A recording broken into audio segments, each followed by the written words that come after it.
Good evening, everyone, and hello to all of you who are still with us in the finale of PGT and UEG Week Virtual 2020. I hope that you're not too exhausted after 1.5 days of learning, but it's been a great success. We've had 12 moderated sessions, 2,650 participants across 98 countries, a real multicultural experience. And thank you to all of you who commented and who interacted to make this such a wonderful day and a half.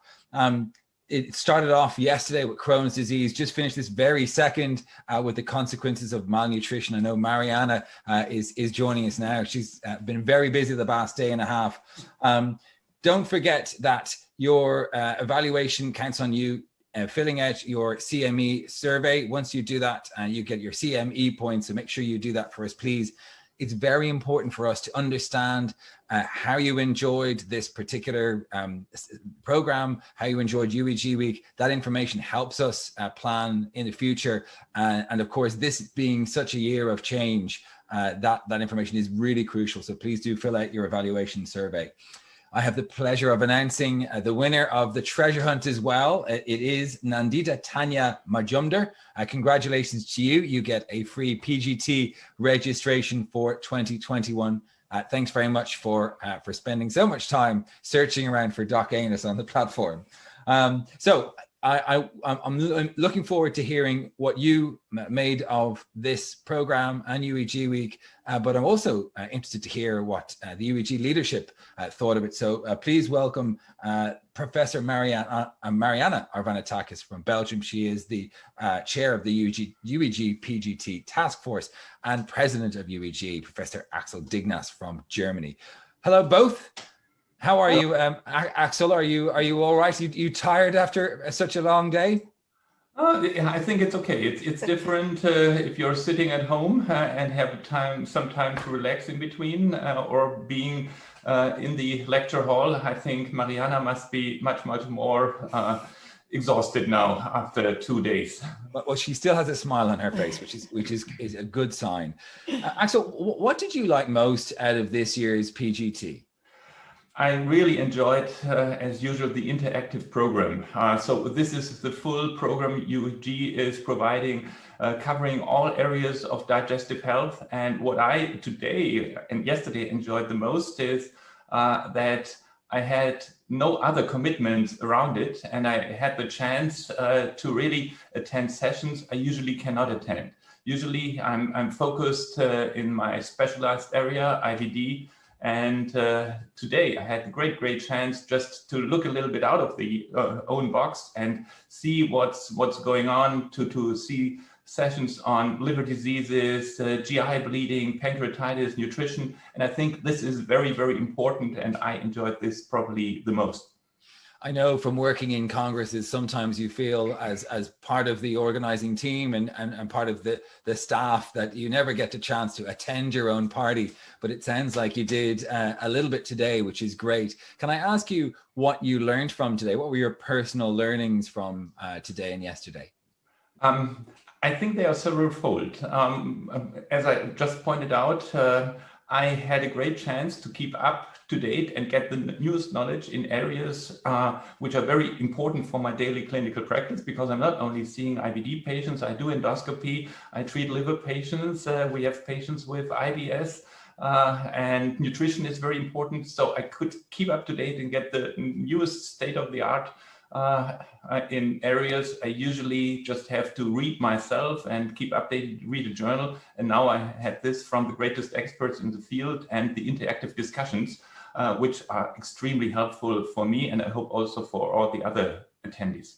Was there one particular session that people should rewatch? Because of course, all of the delegates can rewatch on the platform until the end of the year. And then from January onwards, those sessions will be available to watch back in the library. Was there one that you say, this is something you should go back and review?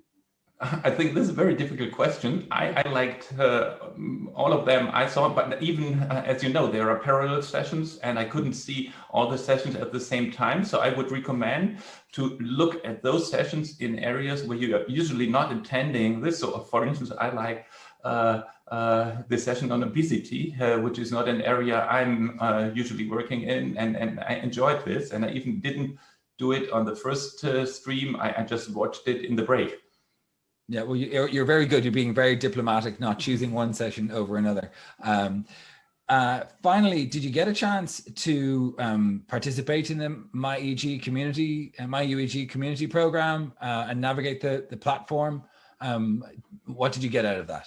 Yeah, I think I have to really point this out again. I have to recommend it to all people. You can still use it. I had and really enjoyed the engaging and interactive atmosphere in between. There were great networking opportunities for especially young colleagues.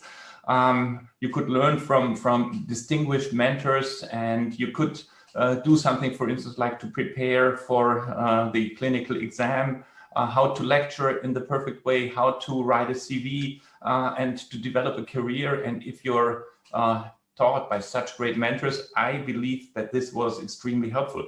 But I also like the networking activities for the women in our societies. This was also very great. And once again, all those who didn't watch the industry platform, I really like this, the industry exhibition. You can see something of their pipelines, you can see their newest research, and there were also great networking opportunities. So I would recommend, it's still online for the end of the year. You should really visit the very nice platforms and presentations of our industry partners. Very important and very helpful. Very good. Marianna, how are you feeling after what it must have been a big strain on you, both in the planning and of course switching from session to session? I didn't envy you. How are you feeling? Exhausted but relieved. I managed to check on some of the sessions. They were all excellent, but I'm going to spend a lot of time watching the reruns on the platform. Very good. Can you take us through you said you're very happy with it. Obviously it was a success from your point of view. Did it meet your expectations? Did the learning objectives that you had planned, were they met? Was there as much interactivity and engagement as you'd hoped? Because this is a very different format, of course, for PGT. Yes. So we have not yet analyzed the results with my colleagues from the PGT Task Force and the Scientific Committee, because it's of course a joint effort that we put in to have the best possible program and to target, to respond to the needs of the target groups. And we also need, of course, the community feedback. But from what I could see up to now, the faculty was extraordinary, and the top lectures, top presentations, we had a very good level of discussion and very good interactivity, lots of incoming questions, and this is really the force of this type of virtual setting finally. And I really want to thank my colleagues from the UEG and of course the faculty and all the participants for this meeting. Yeah, it is great to see so many people coming together from across the world to share knowledge, and hopefully everyone who's been attending for the past day and a half, I got as much as they could out of it. I know Axel was sort of sitting on the fence a little bit when I asked him his favorite session, but what was yours? Well, it's a tough question because I didn't manage to see everything, and that's why I'm saying that I'll have some work to do for the next week. But I think the polyp session is an all-time favorite. Because it represents, our daily practice as gastroenterologists. And I really enjoyed the pancreas session on the autoimmune pancreatitis IgG4 related disease, where I participated because I learned a lot from the top experts that were in this session. But I think that there were many excellent sessions, and that's why we have the possibility to watch them on demand. I hope you enjoyed the PGT program, despite the fact that it was virtual and of course very different this year for you at home. Obviously it had to be delivered under unforeseen circumstances. And while we're all eagerly awaiting a COVID vaccine rollout across Europe, it's clear that in the next year or so, we're going to have to adapt to whatever comes, and physical on-site meetings may just simply not be possible. Getting people together for CME activities, I think is still going to be a very gray area. We hope it's something that we'll be able to do soon.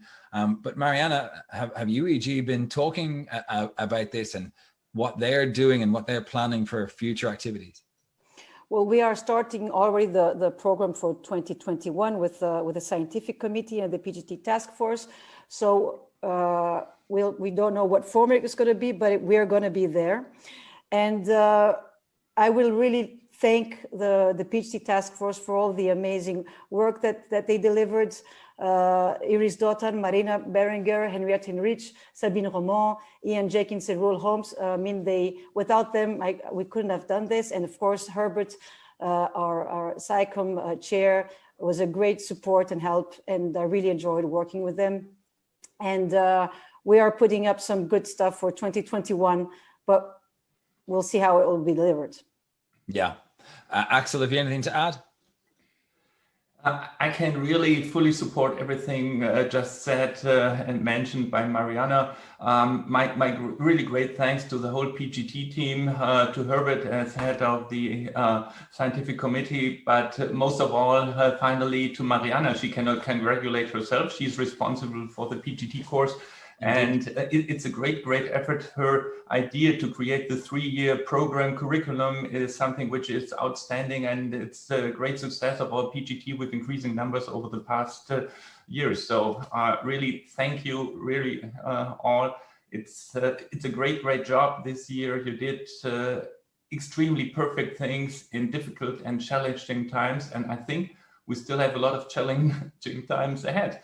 We are in the middle of a very important process to make decisions how to continue with next year's program. And I can really tell you, we'll make again responsive and responsible decisions, taking care of your and all our health of the whole community. But I can also promise we will make a decision soon and this year, and you will definitely see that we are prepared for the next UEG week. And you just note down in your calendars, the next UEG week will be October 2nd to 6th in 2021. So please make this note, and you will hear much more in the time to come. Well, knowing the people involved and the UEG staff, I'm sure UEG will deliver for 2021 as it has this year. I know if you're watching at home or from your hospital, wherever you are, stay tuned, follow UEG on social media, watch out for further announcements to come soon regarding UEG Week next year and other activities. That's it from this finale session. But if you are a glutton for punishment, the good news is there is already registration open for the next UEG event, and you can confirm your place for the latest in the guidelines webinar series on the European guideline on IgG4 related digestive disease, and register at the website on ueg.eu/education today. And don't forget, the platform is open until the end of the year, which is great. You can look back on those UEG Week virtual sessions, and PGT from January onwards, they'll be in the library, and you can continue your GI training in 2021 by accessing all of these resources. Of course, there is lots of great content on the horizon and lots of interesting events for you to get involved in. We look forward to welcome you back at another UEG Week very soon. In the meantime, have a wonderful Christmas. Take care, and we'll see you next time. Thank you very much. Thank you all.